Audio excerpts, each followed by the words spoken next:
Sebelumnya perkenalkan, saya Farudin Alwi, Wardi PK 156 LPDP. Saat ini mengambil magister di Kajian Wilayah Timur Tengah dan Islam, Sekolah Kajian Strategik dan Global, Universitas Indonesia. Dan mohon izin saya akan memandu acara di sesi kedua siang hari ini. Untuk teman-teman semuanya, saya perlu sampaikan kepada kawan-kawan sekalian bahwa acara ini adalah salah satu acara yang kami persiapkan sebagai wujud Wardi LPDP PK 156. Kita berbagi dan kita punya semangat bersama-sama untuk semakin memperbanyak teman-teman semuanya mendapatkan insight-insight begitu ya. Nanti teman-teman kalau ada yang belum bersemangat karena pernah gagal mendaftar, nanti akan ada cerita-cerita tentang kegagalan-kegagalan mendaftar LPDP. Sudah sekian kali gagal tapi terus mencoba gitu ya. Jadi teman-teman kalau baru sekali nyoba dan gagal, wah kayaknya harus nonton sampai akhir nih hari ini ya. Sesi kali ini saya akan bagi menjadi dua hal. Satu, ngomongin tentang bagaimana kemudian kita S3 di luar negeri. Persiapannya apa aja yang harus kita siapkan. Kenapa akhirnya memilih beasiswa di LPDP untuk S3-nya, atau perbandingan LPDP dengan kampus-kampus yang beasiswa yang lain kayak gitu. Juga nanti mungkin ada sedikit kisah-kisah tentang perjuangan gitu teman-teman semuanya ya. Yang patut kita dengarkan juga dengan seksama, karena mungkin barangkali di antara kita tidak sedikit juga yang pernah gagal gitu ya. Barangkali tidak sedikit juga yang pernah gagal, dan kita akan dengarkan dari dua pembicara kita. Ini ngomongin dalam negeri dan luar negeri. Ada dua om keren. Dua om keren, saya panggil dulu nih, omnya sudah kelihatan belum ya gitu ya. Panitia tolong bantu dong di screening, om dua keren ini sudah kelihatan belum? Satu, Om Gego Salatu, beliau kuliah di Amsterdam University. Sudah masuk ke Om Gego? Halo Om Gego, selamat siang. Pagi ya di sono ya. Sudah menjelang siang sih ya. Suaranya belum kelihatan, kedengeran Kak Gego, Om Gego. Halo Coach. Assalamualaikum. Oke, suaranya masih semangat karena baru sahur. Karena saya udah setengah hari ini. Thank you Coach Gego. Sehat ya Coach ya? Alhamdulillah sehat Coach. Baik, Om Gego ini nanti akan cerita tentang lebih banyak hal tentang konteks S3 di luar negeri, persiapannya dan seterusnya. Dan pembicara yang kedua kita di sesi ini ada Coach Noveri Maulana. Om Noveri, selamat siang. Halo, hadir. Aduh. Om Alwi nih, ini gerombolan para om-om nih sesi siang ini ya. Gerombolan om-om. Aduh. Baik, terima kasih Coach Noveri. Coach Noveri ini tinggal di Jakarta ya Coach ya? Sehat ya Coach?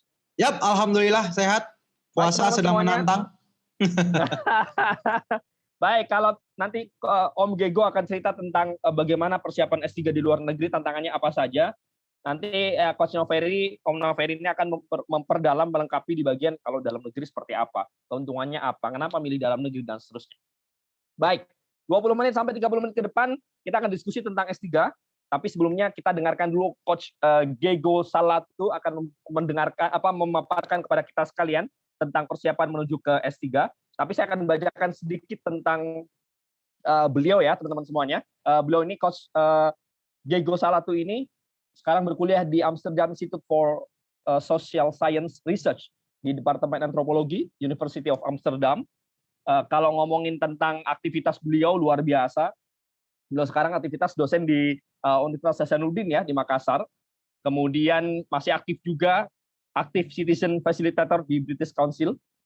Beliau fokus di facilitating active citizen training for communities in Sulawesi and Papua. Sampai sekarang masih aktif kalau di CV-nya ya. Kemudian kalau ngomongin S3 maka tidak lepas dari publikasi dan research sebetulnya. Saya akan bacakan beberapa publikasi beliau. Di jurnal atau bukunya, beliau menuliskan International Political Economy Perspective Behind the Formation of Bolivarian Alternative for Americans. Ini di Proceeding 2013. Kemudian di 2020 ini beliau menulis tentang Neoliberalism, Hegemony, and Restoration of Pancasila in Indonesia, Alternatif Jurnal Volume 2 2020. Oh ngeri itu desainnya ini ya, anak soshum banget nih. Kemudian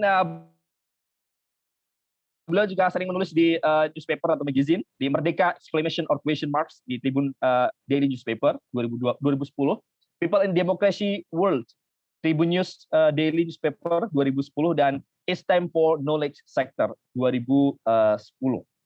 Kalau ngomongin aktivitas beliau sudah sangat banyak ya. Tapi kalau bacain semuanya kayaknya sampai saya buka nih, nggak selesai-selesai ya. Bacain publikasi dan karya-karya dari Om Jego. Tapi sebelumnya kita akan sama-sama simak dulu ngomongin tentang S3 di luar negeri, tantangannya seperti apa, persiapannya bagaimana, kenapa akhirnya memilih LPDP nih Coach Jego. Kemudian ada pengalaman gagal nggak sih dalam persiapan ini? Oke, kita sama-sama dengarkan ya teman-teman semuanya. Semangat dari Amsterdam kepada Coach dan Om Jego Salatul, kami persilakan. Makasih Coach. Coach Farudin ini sudah bisa bikin channel YouTube sendiri, nanti saya akan subscribe. Siap Coach, bisa channelnya ini. Ini kalau di LPDP itu ada apa slogan para pemimpin yang dinanti oleh Ibu Pertiwi, saya langsung kepikiran itu kayaknya yang dimaksud Coach Farudin Alwi deh itu. Ngeri. Berat tuh, berat kayak berat di kudak jadi berat ya Om. Karena sebagai ketua PK kita kan. Oke, baik. Assalamualaikum warahmatullahi wabarakatuh. Selamat pagi teman-teman. Pagi di sini, maaf. Selamat siang di sana. Coach, mau share screen boleh? Boleh banget. Oke. Panitia sudah allow kayaknya nih. Oke, sambil menunggu teman-teman, saya mesti Saya mesti bikin disclaimer dulu ya. Jadi saya baru tiba di Amsterdam itu tanggal 1 Januari 2021. Jadi masih betul-betul baru di Amsterdam ini.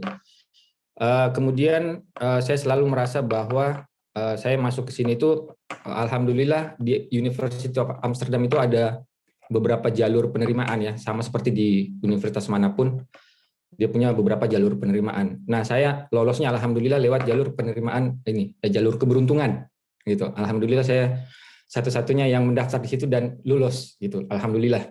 Jadi saya sharingnya tentang kegagalan aja mungkin nanti.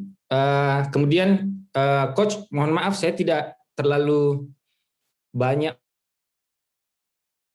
menyentuh tentang teknis ya. Nanti mungkin di sesi-sesi lain yang lebih private bisa kita share yang lebih teknis. Jadi itu. Kemudian Mbak Intan, saya juga sebenarnya nggak linear sih. Sama gitu. Dari HI masuk ke antropologi. Oke. Baik. Mudah-mudahan share screen sekarang saya terlihat. Aman, boleh. Coach, aman. Aman ya. Sebenarnya apa sih yang perlu dipersiapkan S3 di luar negeri? Atau lebih spesifiknya apa yang saya persiapkan? Jadi saya cerita pengalaman saja. Yang pertama yang menurut saya penting adalah kita bertanya ke diri kita sendiri, kenapa sih harus S3? Itu dulu, kenapa harus S3? Kalau teman-teman dosen, ya jawabannya jelas, itu tuntutan pekerjaan. Kalau teman-teman bukan atau belum dosen, ya teman-teman harusnya punya alasan sendiri kenapa harus S3 gitu. Mau jadi researcher di think tank, atau berharap nanti jadi dosen, itu juga bisa. Nah, pertanyaan kedua, kenapa harus S3 di luar negeri? Memangnya di dalam negeri tidak bagus? Gitu. Nah, pertanyaan ini coba saya jawab sendiri. Yang pertama adalah, apakah menganggap bahwa lingkungan kerja atau lingkungan studi, lingkungan riset di luar negeri itu lebih bagus? Bisa jadi juga tidak. Apakah alasannya karena mau mendapatkan international exposure gitu, mau merasakan international exposure itu, jadi tidak hanya sekedar diceritakan saja atau dibaca saja, tapi betul-betul merasakan international exposure itu, hidup di lingkungan yang baru, berteman dengan orang yang bahasanya berbeda, kebudayaannya berbeda, yang kalau kita jokes kalau saya misalnya dari Makassar, kalau ketemu teman-teman dari Makassar, bisa jokes macam-macam gitu, nyambung aja gitu jokesnya. Begitu ngumpul dengan orang dari berbagai latar belakang budaya berbeda, kita kayak, aduh pengen jokes, tapi gimana ya cara bicaranya dalam bahasa Inggris? Takut nggak nyambung dan jadi awkward gitu. Jadi banyak seperti itu. Nah, atau teman-teman mau menjalin global network gitu. Ini penting juga sebenarnya. Apakah hanya sekedar untuk keren-kerenan di Instagram post atau di medsos yang lain biar keren? Kemudian apakah merasa bahwa lebih bagus, lebih hebat menjadi lulusan luar negeri dibanding lulusan di dalam negeri? Iyakah? Kayaknya enggak sepenuhnya benar gitu, karena banyak teman-teman saya, guru-guru saya lulusan dalam negeri S1 sampai S3, kayaknya dia lebih hebat dibanding ada yang saya tahu juga lulusan luar negeri gitu. Jadi sebenarnya kalau ditanya pertanyaan ini, saya jawabnya tidak tentu bahwa yang lulusan luar negeri jauh lebih hebat. atau mencari jodoh. Ini penting juga ini. Nah, kenapa saya Coach Farudin, kenapa saya tanyakan ini? Saya perlu sharing ini karena at some point karena di daerah baru gitu, kita kadang-kadang atau saya itu kadang-kadang merasa kalau sudah stuck atau ya karena juga pandemi gitu ya, jadi ketemu orang, ketemu manusia secara fisik itu jarang sekali, lebih banyak ke virtual. Kadang-kadang kalau keluar rumah itu di perjalanan, di bus kah, di train atau di ferry, itu kadang kayak bertanya, ini saya ngapain ya di sini ya?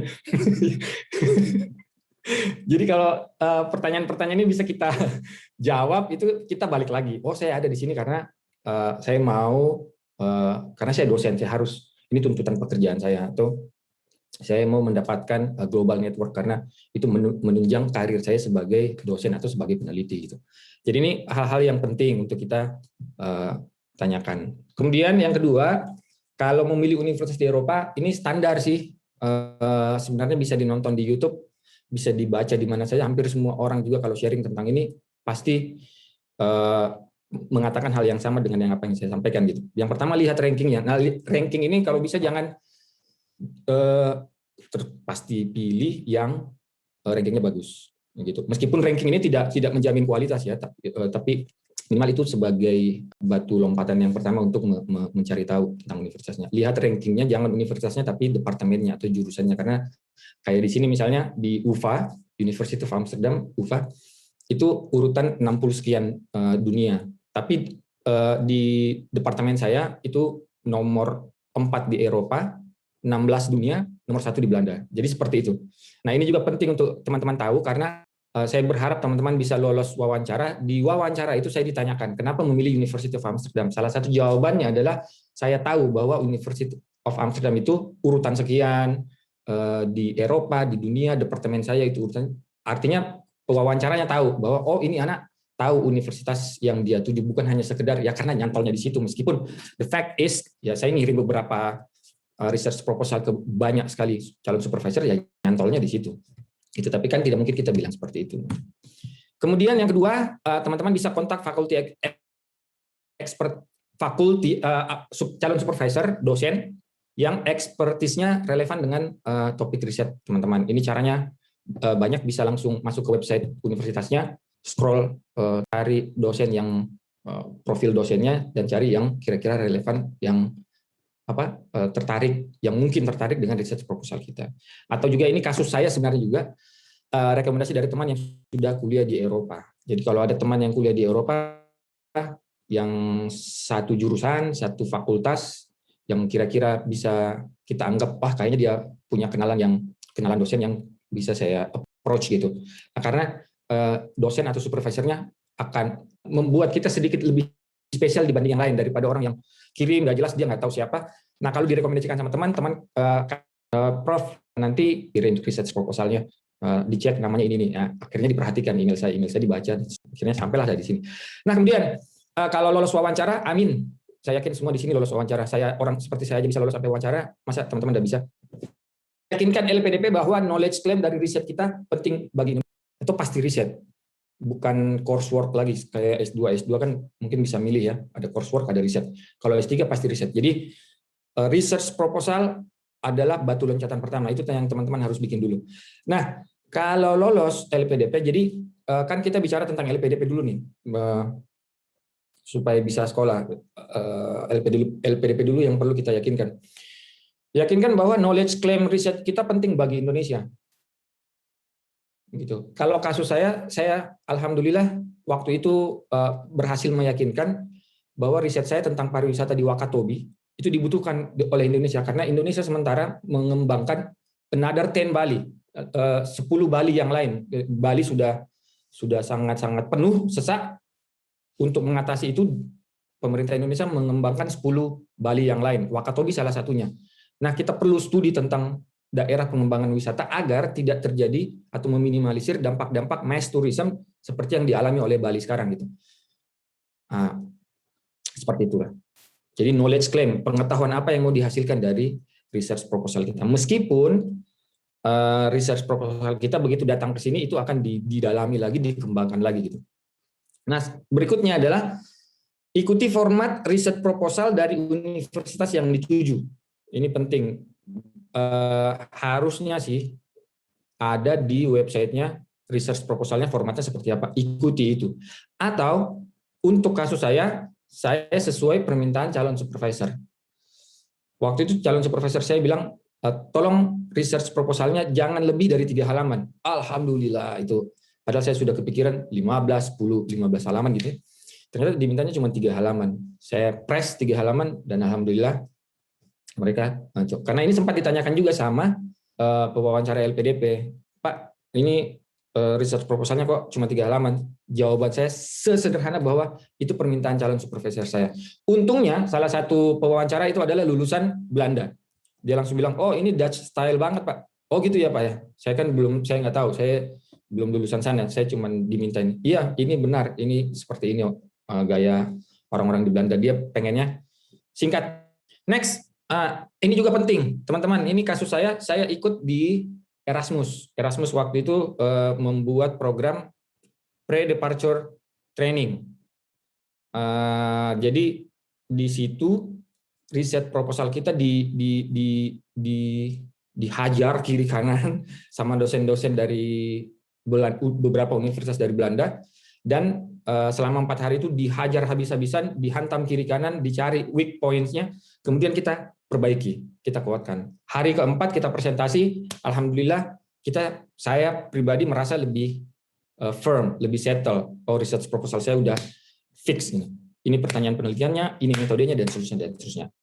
Atau teman-teman kalau yang program seperti itu tidak affordable gitu, silakan teman-teman kreasi sendiri, independen, bikin study group gitu, minta ke rekan-rekan, tolong saya diuji dong research proposal saya. Paling penting adalah pertanyaan why. Kenapa? Minta teman Anda untuk bertanya, pertanyaan kalian hanya kenapa? Kenapa mau meneliti itu? Kenapa memakai metode itu? Kenapa pertanyaan penelitian itu? Dan seterusnya. Why question is very, very important. Karena di sini, kasus saya selama 4 bulan ini masih developing research proposal, menjadi advanced research proposal, dan akan diujikan nanti di bulan ke-8 sebagai syarat untuk bisa lanjut atau tidak. Jadi keputusan go or no go di bulan ke-8. Kalau di Belanda teman-teman biasanya ada seperti itu, Edman paper namanya. Jadi research proposal yang kita bawa, kita lihat ulang, kita diskusikan lagi lebih jauh dengan supervisor, ngambil kelas yang bisa mendukung research proposal kita, dan bulan ke-8, 9, 10 atau 1 tahun juga ada, itu baru diuji. Kalau itu go, kita masuk ke tahapan riset dan seterusnya. Nah, saya cerita ini karena supervisor saya itu pertanyaannya why dan kenapa. Setiap saya presentasi dia misalnya why, kenapa itu, kenapa bukan ini, kenapa bukan ini. Saya harus bisa menjawab itu. Jadi latihan memang di Indonesia sebelum ke sini. Nah, haruskah LPDP? Teman-teman, banyak sekali beasiswa yang lain. Saya juga daftar, gagal juga, LPDP gagal berkali-kali. Tapi kenapa LPDP? Yang pertama, memang saya lihat komponen beasiswa LPDP jauh lebih luas. Gitu, banyak sekali item-itemnya yang di cover gitu. Kemudian di sini ada istilah PhD eksternal dan PhD internal. Internal itu maksudnya ada skema penelitian yang dibuka oleh universitasnya, kemudian dia buka lowongan researcher sekaligus untuk menjadi PhD. Itu internal. Jadi skema pendanaannya itu dari universitas atau dari sponsor dari proyek penelitian itu. Itu internal. Nah, orang-orang seperti kita yang menerima beasiswa dari luar kampus itu bukan biaya proyek, itu disebut PhD eksternal. Sederhananya begitu. Nah, LPDP kan ya berarti kita eksternal dong, karena kita bawa duit sendiri. Itu kita lebih independen, lebih bebas mengembangkan riset. Kalau internal sudah ada pakemnya. This is the output. Kalian tinggal jalankan saja. Jadi kurang bisa berkreasi. Kalau saya bisa berkreasi. Ada keuntungan, ada keuntungan, ada kekurangannya juga. Karena kalau terbuka lebar, kadang-kadang kita dituntut menjadi orang yang harus bisa memutuskan at some point gitu. Nah, kalau kita orangnya yang tidak bisa memutuskan, kita akan terus ngambang. Ini saya mau pilih yang mana ya? Ini bagus baca artikel ini, kayaknya ini bagus. Semuanya bagus. Nah, itu kelemahannya. Tapi kalau kita bisa memutuskan cepat, itu lebih bagus. Kemudian ini sangat personal, saya senang dengan proyeksi waktu presentasi LPDP bahwa LPDP diproyeksikan akan sejajar dengan beasiswa dari negara lain, di mana orang dari negara lain itu bisa mendaftar LPDP untuk kuliah di Indonesia. Wah, itu keren. Menurut saya ya, waktu itu. Jadi saya bilang, wah ini LPDP keren nih, beda dengan, karena ada semangat nasionalismenya. Kemudian ini juga kewajiban kembali dan berkontribusi. Ini penting sekali karena saya pribadi itu karena melihat orang-orang hebat di luar negeri nyinyir tentang Indonesia terus dia pintar. Saya waktu itu dalam hati, balik dong, bangun Indonesia, jangan nyinyir gitu, kok kan hebat, gitulah kurang lebih. Nah terakhir ini teman-teman bukti saya screen capture dari profil LPDP saya pendaftaran. Saya ternyata sejak tahun 2014 mendaftar dan tidak lolos. Jadi saya sudah mencoba sampai 5 kali ternyata teman-teman. Jadi berkali-kali tidak lolos, banyak pelajaran yang bisa saya ambil. Teman-teman, it's all about perspective. Jadi melihat problem sebagai challenge. Saya ada beberapa teman-teman itu khawatir, merasa insecure. Go, ini saya IPK-nya begini. Go, saya umurnya banyak sekali. Contoh insecure, merasa insecure. Itu masalah, tapi jangan khawatir. Anggap itu sebagai challenge saja. Lalui. Jalani, hadapi. Jangan kalah sebelum bertempur.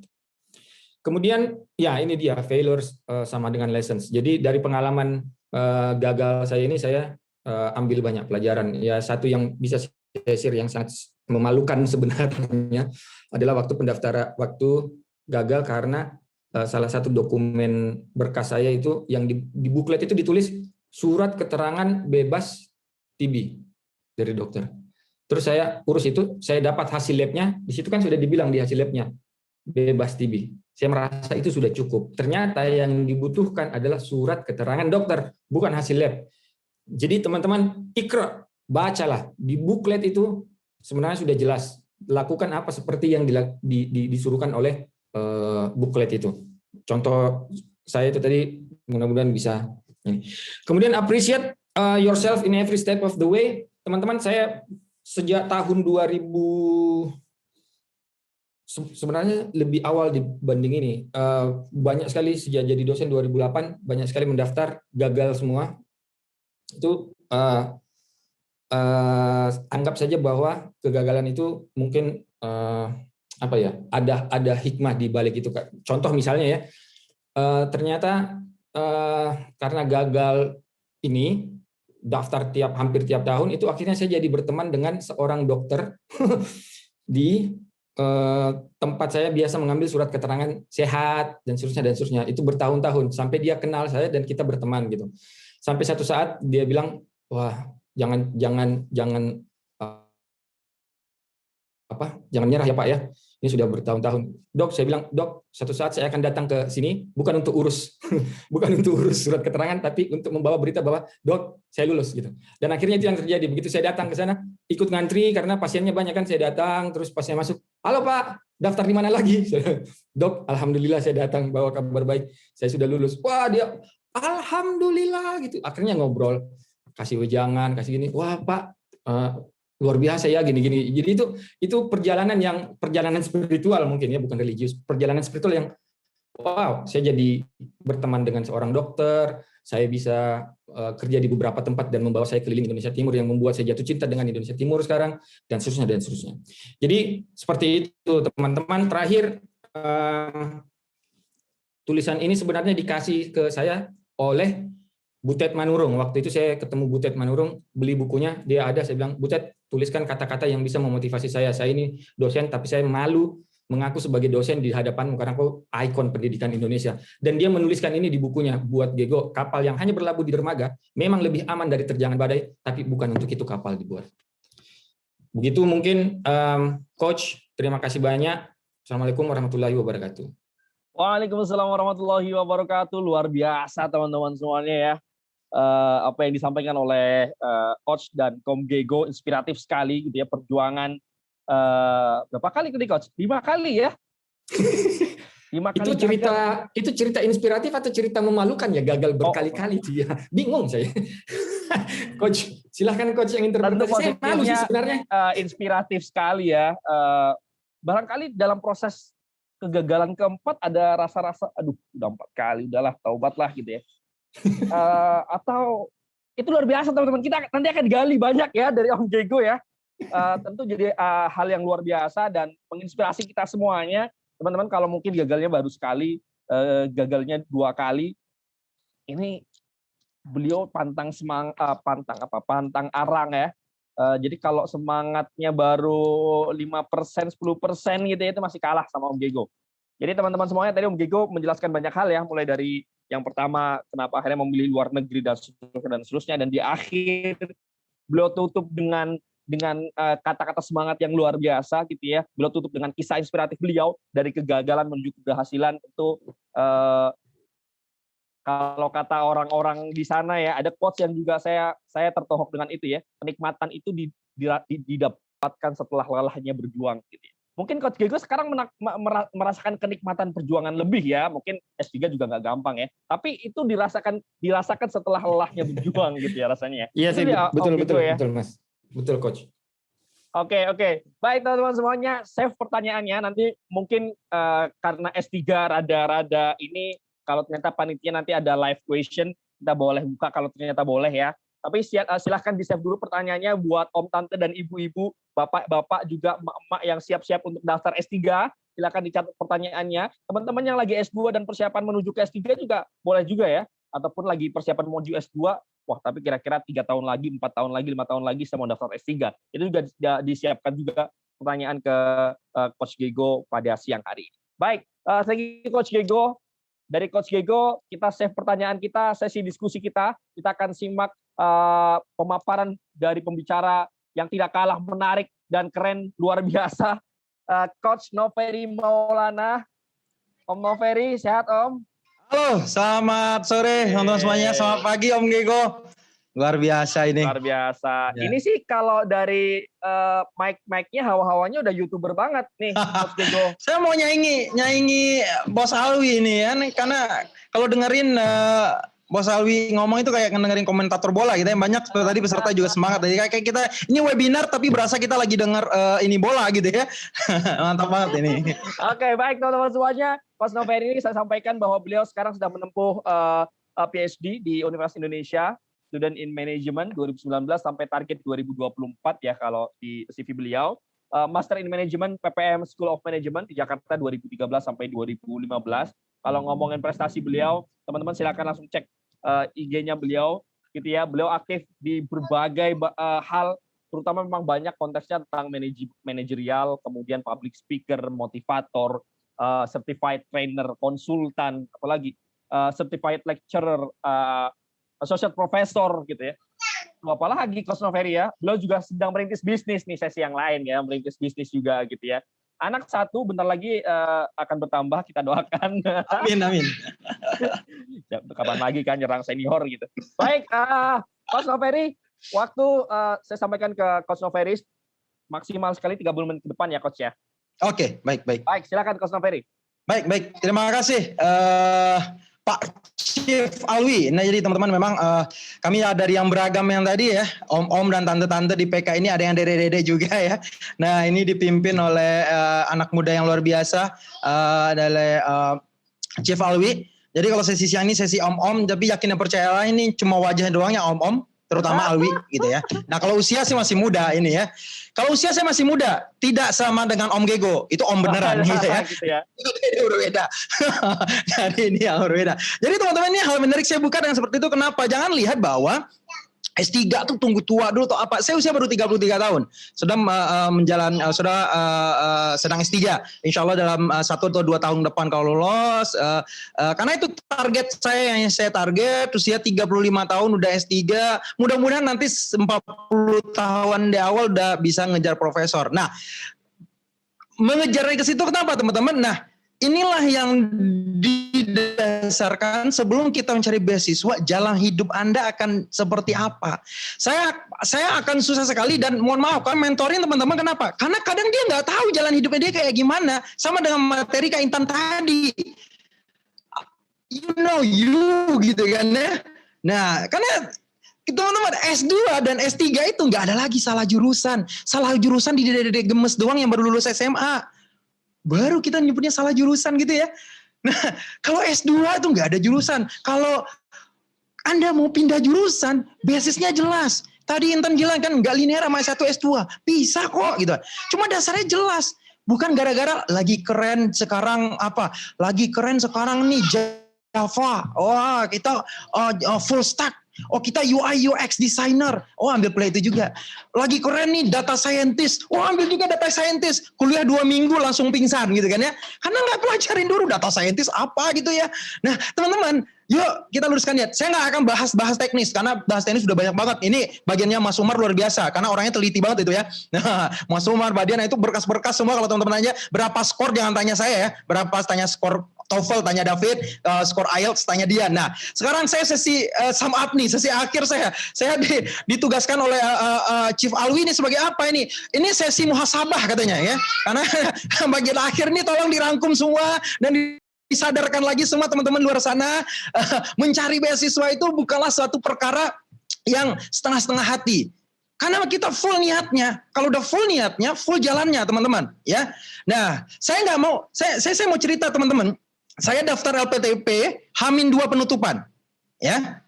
Saya H-2 penutupan. Saya baru bikin akunnya. Saya ngisinya cuma 1 malam begadang semua aplikasi SASI saya ngisi 1 malam. Bisa. Ya teman-teman ya. Cuma masalahnya apa? Persiapan sebelum sana kan saya sudah lakukan sejak 10 tahun yang lalu. Kenapa? Kenapa 10 tahun lalu? Ketika saya kuliah S1, saya itu adalah mafia konferensi. Di mana ada konferensi pemuda saya apply. Saya ada 100 lebih esai. Believe me or not, teman-teman. Jadi esai LPDP saya, itu saya cuma mutilasi esai lama saya. Makanya saya 1 malam, aplikasi saya selesai. Ya. Jadi kalau ada yang nanya sama saya, kalau nanya Om Gego kan 5 tahun berjuang-juang ya, itu kan jalan hidup kita tuh masing-masing pasti ada, teman-teman. Ya. Jadi kalau ada yang nanya sama saya, Kak berapa lama nyiapin esai? Saya kalau saya jawab 1 malam, Anda bilang nanti, wah kok bisa Kak, sombong amat. Saya nggak sombong, saya cuma congkak gitu ya. Nah gitu kan. Nah ini hal berbeda. Nah kenapa teman-teman? Jalannya berbeda. Setiap kita tuh punya jalan yang berbeda teman-teman. Ya. Persiapan itulah, yuk kenali lagi diri. Kenapa saya kenapa dia bilang, wah teman-teman believe me or not ya, TOEFL saya alhamdulillah cukup baik, IPK S1, S2 saya selalu cum laude. Saya kenal beberapa profesor luar negeri, saya mantan manajer hubungan eksternal di sebuah kampus. Saya udah diutus ke beberapa negara ngurusin kerjasama kampus. Menurut teman-teman saya nyari LOE susah enggak? Insya Allah enggak susah ya. Kenapa? Saya manajer hubungan eksternal ya. Nah, tapi kenapa saya misi malam? Saya milihnya dalam negeri. That is your passion, your life-nya teman-teman. Nggak hanya sekedar nyari. Kadang sedih saya ada beberapa orang yang ngaku-ngaku dia dapat beasiswa jelas-jelas dia bilang apa? Kenapa sih ngambil kuliah luar negeri? Ya biar bisa sekalian jalan-jalan Kak. Masya Allah niatnya aja udah salah gitu ya. Makanya lulusnya susah. Udah lulus dapat kerja susah gitu kan. Nah yuk balikin niatnya teman-teman. Benar sampai yang Om Gigo tadi. Anda kuliah dalam negeri, Anda kuliah luar negeri. Ada alasannya. Anda ngambil S2, Anda nggak ngambil S2 sekarang. Ada alasannya. Jangan ngambil S2 gara-gara apa? Ditolak pacar, nggak dapat kerja, dimarahin orang tua, diomongin tetangga. Akhirnya apa? Ya udah deh kita kuliah aja gitu kan, kuliah S2. Jadi kuliah S2-nya nggak optimal. Kenapa? Karena menghindari obrolan tetangga. Guys, nah yuk ini yang selalu saya ajak teman-teman. Diundang, saya kalau diundang kalau ngomong beasiswa, saya nggak mau ngomongin teknis-teknis. Kak, cara bikin motivation letter yang baik gimana? Kak, cara bikin ini. Mohon maaf teman-teman, saya dengan ini, saya nggak sombong tadi ya, congkak ya. Nggak maksudnya apa? Saya nggak mengalami permasalahan itu. Kenapa? Karena persiapan saya sudah dari 10 tahun yang lalu. Saya tahu kapan saya harus daftar LPDP ini. Ya, saya lulus S1, saya nggak daftar SBDP. Saya dapat S2, beasiswa S2 di tempat kerja saya sekarang di PPM Manajemen namanya beasiswa di Future Leader. Saya dapat beasiswa S2 di situ. Nah, Di saat yang sama teman-teman saya menyayangkan, kenapa sih lu ambil S2 di sini, kenapa nggak luar negeri, kenapa nggak ini. Benar sekali, saya sepakat dengan teman-teman. Kalau kita belum dapat experience, pernah mendapatkan experience luar negeri, kuliah di luar negeri ini luar biasa. Kenapa? Anda akan melatih pemikiran lain-lain. Saya S1 sudah exchange di Korea, saya salah satu 5 bulan di Korea, dan menurut saya udah dapat nih experience-nya. Walaupun nggak sebagus experience David di Amerika tadi ya, luar biasa itu anak Olimpiade, wah kalah lah, jauh lah itu kita ya Om Gego ya. Nah, David itu tadi kayaknya waktu kecil kita main layangan dia les fisika ya, jadi wajar. Jalan hidup kita masing-masing udah ada jalannya guys. Jadi jangan dibandingkan sama rumput tetangga itu akan selalu lebih hijau, ya. Rumput tetangga itu akan selalu lebih hijau. David bisa kuliah di Ivy League di US, di Yale University yang university luar negeri sedunia. Yang masa kecilnya memang udah mempersiapkan dari situ, ya teman-teman ya. Yang dia lomba di Olimpiade dan macam. Nah, yuk, maksud saya back to basic kawan-kawan. Ya, jalan kita itu sudah ditentukan dan masalahnya apa? Kitalah orang yang akan mengukir prestasi di jalan kita masing-masing. Jangan sampai standar kebahagiaan orang lain, standar kesuksesan orang lain menjadi standar Anda juga. Ini yang bahaya. Ini yang juga dibilang oleh saudara-saudara saya, ya. Kenapa saudara-saudara bilang ini apa? Wah, kamu IPK cum laude, udah sana sini, keluar negeri ini. Sayang ya S3-nya hanya di Jakarta. Buat mereka sayang. Buat saya nggak sayang. Kenapa? This is my life. Kenapa saya ambil di dalam negeri? Satu apa? Saya nggak pisah sama istri dan anak saya. Tanyain Om Gego gimana rasanya pisah sama anak dan istri kan ya. Nah, resiko. Itu konsekuensi kalau ngambil kuliah luar negerinya. Yang kedua apa teman-teman? Sejak saya masuk, saya mulai kuliah 2019, matrikulasi, mulai resminya 2021 didanai oleh LPDP, saya telah mendirikan 2 PT. Saya mendirikan 4 brand usaha, teman-teman. Sambil kuliah S3 loh. Kalau kuliah di luar negeri kan nggak bisa saya bikin PT. Nggak bisa saya develop karyawan saya. Saya punya 25 orang karyawan di beberapa perusahaan dan startup bisnis yang saya kembangkan. Nah, jalan hidup kita masing-masing itu harus sudah tentu dulu jelasnya, teman-teman. Ya, kita arahkan dulu. Jadi sekali lagi saya tekankan, nyari S2, nyari S3 bukan hanya sekedar banding-bandingin dengan yang lain, milih jurusan bukan hanya sekedar apa yang lagi keren, tapi yuk S1 itu kita baru membangun pola pikir, S2 kita membangun keahlian, S3 kita udah menjadi expert di bidangnya. Sayang sekali kalau Anda salah jurusan kalau udah ngambil S3 kan ya. Kenapa? Udah expert di situ. Anda akan dikenal di bidang itu. Jalani itu, dalami itu. Kuliah dalam negeri, keluar di negeri pasti akan ada pro kontranya. Yang jelas tanya ke diri Anda, jangan ketanya ke omongan tetangga. Nggak akan ada beresnya itu teman-teman ya. Maka saya kasih judulnya beasiswa dan problematika manusia ya. Jadi ini agak filsuf sedikit lah. Buat teman-teman mudah-mudahan sesi kultum kita Ramadan ini ya bisa sedikit memberikan gambaran sesi penutup pada siang sampai sore hari ini. Kalau sesi teknis yang ngikutin tadi udah banyak ya. Jadi kalau yang nanya nanti di pertanyaan, Kak gimana cara bikin cover letter apa? Nah nanti lihat aja rekaman sesi pagi. Itu udah dibahas baik banget oleh Dian, Umar dan juga David tadi. Baik teman-teman, Mas Awi bisa di next. Nah kuliah gratis ya. Selagi gratis ngapain bayar? Ini kan ya. Ini kan yang luar biasa buat kita. Kenapa sih kita mengumpul hari ini di sini? Ya kayak kita pengen kuliah gratis ya. Dibayarin LPDP itu luar biasa teman-teman ya. LPDP ini luar biasa. Nih maaf ada backsoundnya suara anak saya ya. Nah selagi gratis ngapain bayar? LPDP itu pemerintah teman-teman akan invest luar biasa banyak sekali. Itu kayaknya kuliah Om Gego di Amsterdam itu bisa sampai habis 2 miliar tuh. Bayangkan Indonesia invest tuh 2 miliar tuh seorang Gego untuk pulangnya jadi apa? Pulang-pulangnya harus jadi expert di bidang itu. Ya. Kalau buat saya di dalam negeri kayaknya investnya berapa? 700 juta lah kayaknya ya. Nah, itu 700 itu kan that's the big money teman-teman. Itu kan nggak uangnya sedikit. Negara invest ke kita. Tadi Dian dibilang kan, beasiswa itu bukan hadiah, beasiswa itu amanah. Jadi negara itu invest ke kita teman-teman. Apa yang diberikan LPDP, ini yang belum disinggung dari tadi teman-teman. Selain uang kuliah, kita dapat uang jajan. Luar biasa kan ya. Jadi kita itu sama negara, kamu fokus belajar aja, ini duit jajan. Baik kan pemerintah ya, siapapun presidennya nanti tuh LPDP kan masih tetap ada ya. Jadi jangan anggap nanti saya pro salah satu pemerintahan nih ya. Nah, tapi dikasih loh uang jajan. Ya. Terus nanti juga akan dikasih apa? Dikasih juga lo asuransi. biar nggak sakit, biar nggak pusing mikirin duitnya gimana kan ya kalau sakit ya. Dikasih juga beli buku, teman-teman. Duit beli buku, tapi LPDP kan nanyain lagi, mana buku yang dibeli gitu kan. Kadang bukunya bisa berubah jadi sepatu gitu ya. Nah itu hati-hati ya. Tapi LPDP negara sudah mempercayakan bahwa Anda kuliah ini dimodalin negara. Please lakukan yang terbaik juga. Jangan kita udah dibiayain negara, investasi ke negara, kita nggak bersesuatu. Berarti nggak boleh jalan-jalan dong Kak. Boleh jalan-jalan, masa udah libur kuliah nggak jalan-jalan kan ya. Sayang banget Om Gego ya. Nah yang nggak boleh kan bolos. Ya. Kayaknya David nggak ada lagi ya. David kayaknya nggak pernah bolos kuliah ya. Balik lagi bahasan ke David ya. Gila, olimpiade fisika loh David ya. Saya nggak habis pikir nih kayak gimana gitu. Nah, selain itu apa teman-teman? Ini khusus buat yang S3, LPDP juga kasih subsidi tunjangan keluarga. Jadi istri sama satu anak dikasih juga uang jajan tambahan.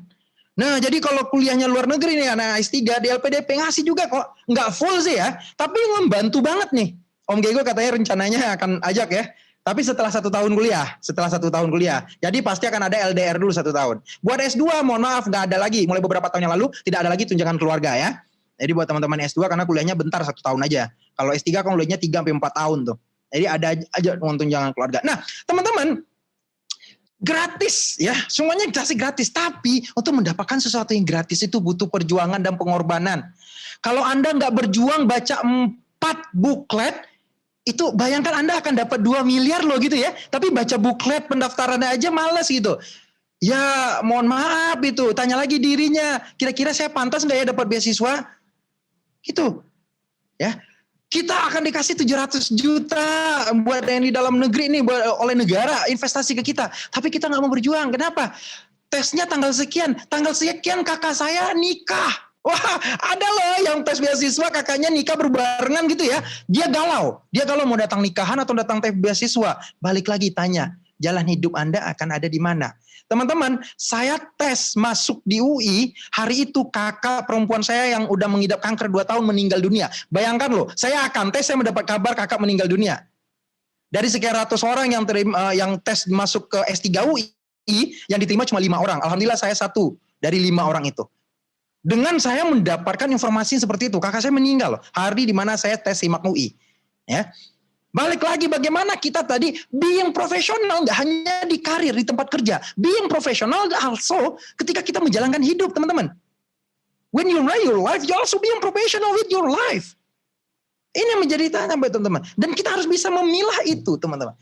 Karena nanti kalau udah sampai pada levelnya S3, kita itu nggak ada lagi pacar yang akan ngirimin makanan, semangatin. Ada pasangan di rumah juga kadang menyemangatin, kadang juga, ayo yang, saya juga pusing nih ngurus anak, katanya kan. Nah, ya kan jadi gimana gitu ya teman-teman. Jadi balik lagi ya, kalau niatnya nggak lurus, kalau arah jalan hidupnya masih belum jelas teman-teman, yakin dan percayalah nanti menjalani S2, menjalani S3 juga akan banyak tantangannya.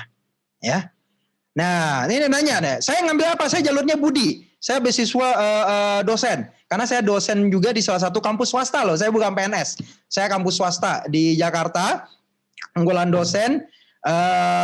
Dan menariknya waktu itu tempat kerja saya enak sih bilang. Jadi kalau kamu nggak lolos LPDP, kita carikan dana bantuan beasiswa juga kata tempat kerja saya. Jadi udah semangat nih ngerja gitu ya. Nah, dan oke, next Mas Awi. Oke. Saya nggak bisa. Teman-teman, kalau tadi Om Gego di LPDP kegagalan saya kan sudah dimulai dari 10 tahun yang lalu ya. Maka tadi saya ulang buat yang baru gabung, saya mengerjakan aplikasi itu hanya lebih kurang 2 hari. Itu selesai saya tanggal 10 saya submit, tanggal 24 udah ada pengumuman. Langsung itu saya pergi wawancara itu sepulang kuliah karena saya posisinya teman-teman, saya daftar LPDP ini untuk Budi, untuk beasiswa dosen itu tahun 2019 itu ada kasus khusus. Jadi udah kuliah dulu baru bisa daftar LPDP-nya nyusul gitu. Buat tahun depannya nggak ada lagi. Jadi enak kok. Saya udah daftar LPDP itu saya sedang kuliah. Saya ikut PK, ikut persiapan, saya udah kuliah tuh. Saya libur kuliah 5 hari ya kita PK ya. Nah itu dalam posisi udah kuliah. Nah tapi jauh sebelumnya kegagalan sudah. Saya dulu gagal masuk UI, saya gagal masuk UGM, saya gagal masuk jalur-jalur ini. Tapi ketika S3, teman-teman, saya diterima UI, saya diterima UGM, dan saya menolak ITB. Wah, agak sombong kan ya? Kenapa? Saya cuma daftar 3 tempat itu untuk S3. Saya hanya daftar di UI, UGM dan ITB. Tes pertama dilakukan UGM, tes kedua dilakukan UI, tes ketiga dilakukan ITB. Tes pertama UGM diterima dengan syarat matrikulasi, tes kedua UI diterima. Akhirnya apa? Udah diterima, saya nggak masuk ITB lah, saya bilang. Udah ini, jadi prosesnya. S1 saya ditolak oleh 3 kampus ini. Saya satunya Pajajaran. Ya, saya ditolak oleh kampus. Proses usaha kita ini, Tuhan akan menjawab ternyata di S3. Di S1 saya kecewa tuh. Nggak jadi kuliah di UGM, nggak jadi kuliah di UI itu apa. Di S3, tiga-tiganya muka jalan di baratnya, teman-teman. Nah, rahasia Tuhan itu kan luar biasa. Selagi kita tahu jalan hidup kita, apa yang kita jalani, jangan lagi menjadi bimbang-bimbang, teman-teman, semuanya. Ya, ditolak juga puluhan donatur beasiswa. Saya pernah dulu tes juga waktu S1 ya, membuka Gakuso Jepang. Saya juga KGSP Korea. Saya coba ini macam-macam, saya coba dulu ya, dan nggak lolos, teman-teman. Nah, saya nyamperin pejabat. Saya pernah anggota dewan, bupati, gubernur. Saya samperin minta beasiswa daerah waktu itu ya. Ada dikasih parsial. Nah, proses 10 tahun itu perjuangan lah yang bisa membuat saya isi aplikasi LPDP dalam 1 malam, teman-teman.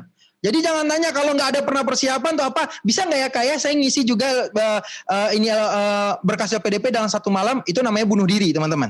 Ya, jangan ikuti langkah saya. Saya mempersiapkannya udah dari 10 tahun yang lalu. Maka saya bilang tadi esai saya banyak saya mutilasi, saya tinggal tulis ulang lagi aja. Saya udah tahu ceritanya apa. Saya udah menjalani belasan bahkan puluhan wawancara beasiswa, teman-teman. Dalam dan luar negeri. Ketika datang wawancara, saya udah tahu persiapannya. Jadi kalau buat teman-teman yang, Kak saya baru fresh graduate dan macam-macam, ini berarti dari sekarang persiapkan diri. Persiapkan itu tes, apalagi tes TPA, tes TOEFL, IELTS semuanya. Bahkan sekarang ditambah lagi tes wawasan kebangsaan loh, teman-teman ya. Sejak beberapa tahun lalu ada tes wawasan kebangsaan dengan badan intelijen. Nah, kalau Anda wawancara dengan badan intelijen, nggak ada salah, nggak ada benar jawaban kan ya. Semua pertanyaan, semua jawaban Anda pasti akan dikejar. Ya, punya anak dikejar, nggak punya anak juga dikejar. Nah, iya kan?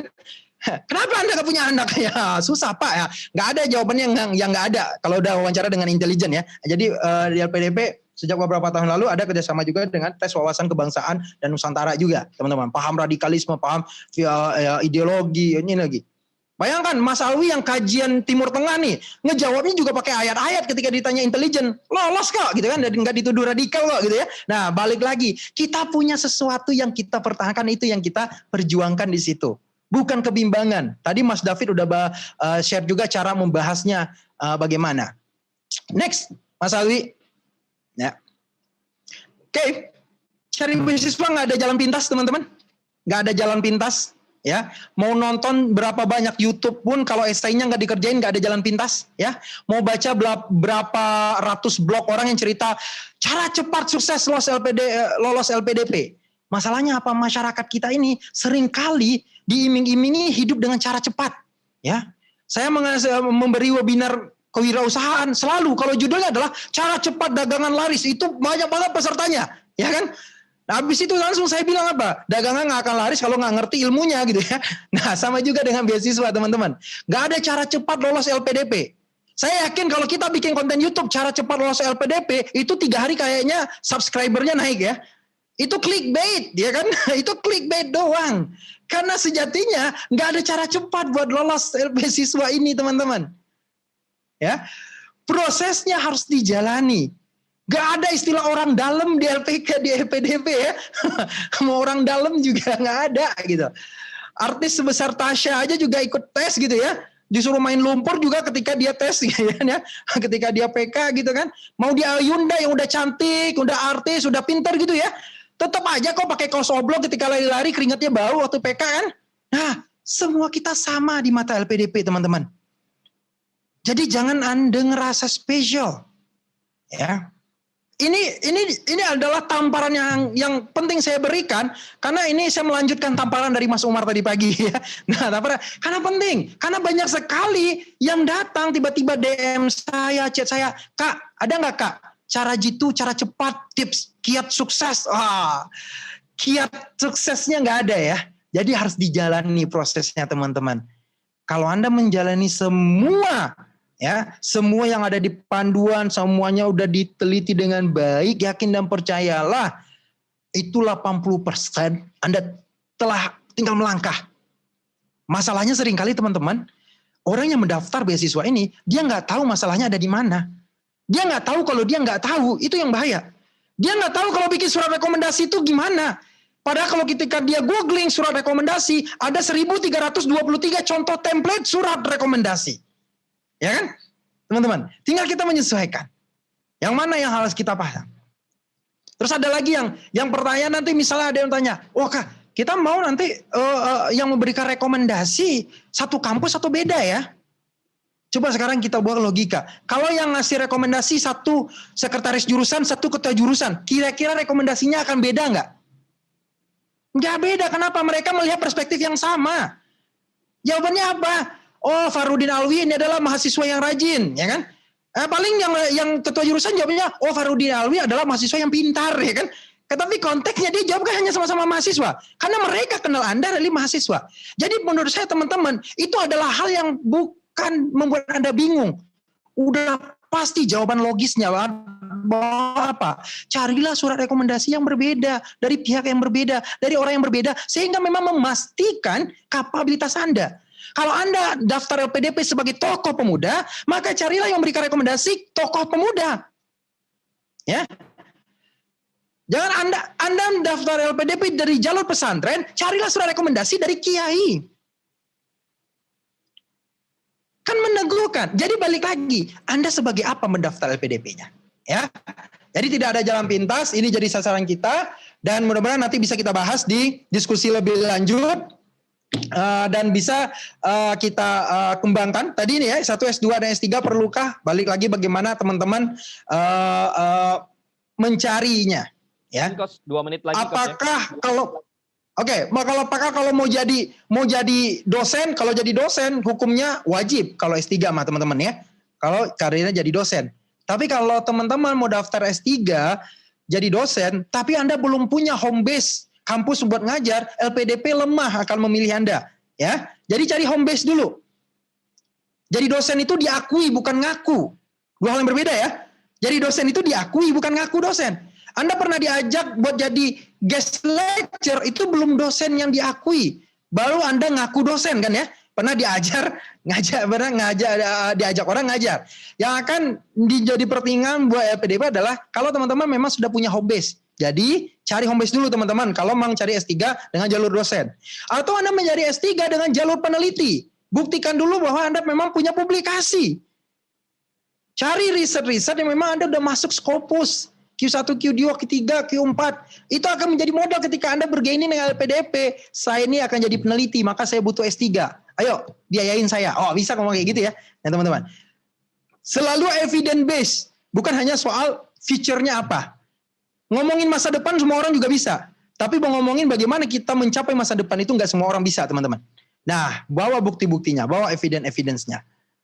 Jadi kalau teman-teman mau lanjut lagi S3, tapi belum tahu Kak, jalur saya apa nih? Saya mau kerja, tapi saya juga mau S3. Sekarang ditanya, Anda mau jadi praktisi, buat apa S3? Buat apa negara membiayai Anda S3 kalau Anda jadi praktisi yang apa?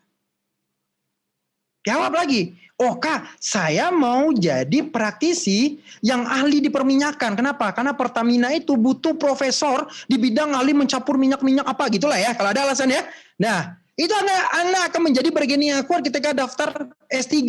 Enggak jalur dosen, enggak jalur peneliti, tapi Anda jalur praktisi. Tapi punya sesuatu. Jadi teman-teman, yuk create sesuatu itu. Yuk create keahlian itu. Yuk create portofolio itu. Buktikan, cari rekam jejaknya, bangun dari sekarang. Dan ketika nanti teman-teman udah daftar LPDP dengan rekam jejak yang sudah ada, mudah-mudahan teman-teman bisa lebih baik dari saya. Kalau bisa 2 jam, isi aplikasi LPDP langsung jadi, langsung diterima, itu kalau luar biasa ya. Saya 1 malam. Nah, ini teman-teman bisa berlomba-lomba demi kebaikan untuk itu teman-teman. Ya, jadi take your time. Siapkan waktu, siapkan diri, jangan buru-buru, jangan tergesa-gesa. Teman-teman ya. Kalau memang tahun ini belum siap, jangan coba lagi ya. Jangan coba works dulu. Kalau memang dokumennya belum lengkap, jangan coba-coba masukin dulu aja. Udah pasti secara sistem nggak diterima. Teman-teman. Itu dari saya. Silakan Coach Awi. Mudah-mudahan bisa bermanfaat. Baik, terima kasih banyak kepada Udano Ferry.